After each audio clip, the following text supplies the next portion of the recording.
अस्सलाम वालेकुम। वालेकुम सलाम। जी फरमाइए। आप बैठे ना।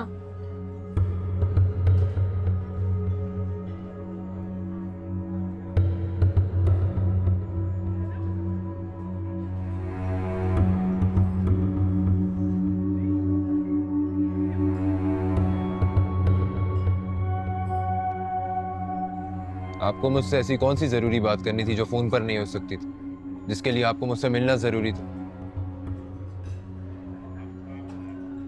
वैसे मैं आपकी मदर को एक्सपेक्ट कर रहा था। मैं जानती हूँ कि आप मुझसे मिलना बिल्कुल भी नहीं चाहते, और अम्मी के बहुत इंसिस्ट करने के बाद मजबूर हो के आप यहाँ पे आए।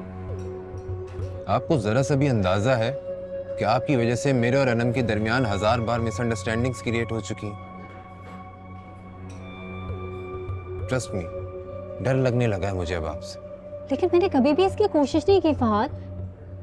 इनफैक्ट मुझे हमेशा बहुत दुख होता है जब जब अनम मेरी वजह से आपसे झगड़ा करती है। एनीवेज, आप वो बात करें जिसके लिए आपने मुझे यहाँ बुलाया।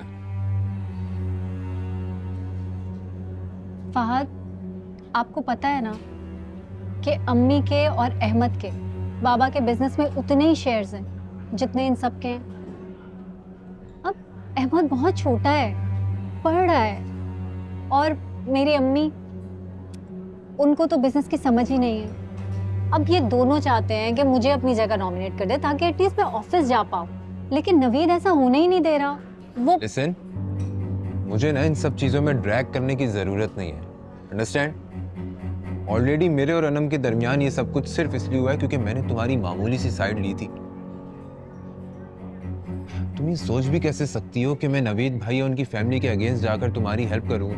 अरे फहद, आप बिल्कुल गलत समझ रहे हैं। आपको गलत फहमी हो रही है। मैं तो ऐसा बिल्कुल भी नहीं चाहती। मैं तो सिर्फ आपसे मशवरा लेने आई थी। मशवरा? मशवरा करना है ना तो अपने लॉयर से कीजिए जाकर, अंडरस्टैंड? तो बराए मेहरबानी दोबारा मुझसे ना कांटेक्ट करने की जरूरत नहीं है। और एक बात मेरी याद रखना, तुम्हारी वजह से ना मैं अपना और अनम का रिश्ता दांव पर नहीं लगा सकता। I hope you understand very well.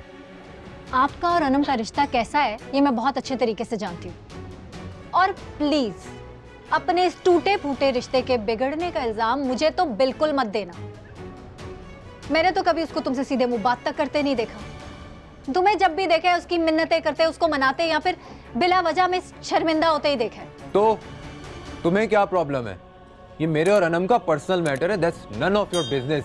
मुझे क्या प्रॉब्लम होगी, लेकिन मैं ये समझ सकती हूँ कि तुम इतने झुके हुए क्यों रहते हो अनम के आगे। और तुम्हें एक बात बताऊं, तुमसे ज्यादा इज्जत ना वो अपने घर के मुलाजिमों की करती है। You just shut up. बिना सोचे समझे बड़बड़ किए जा रही हो।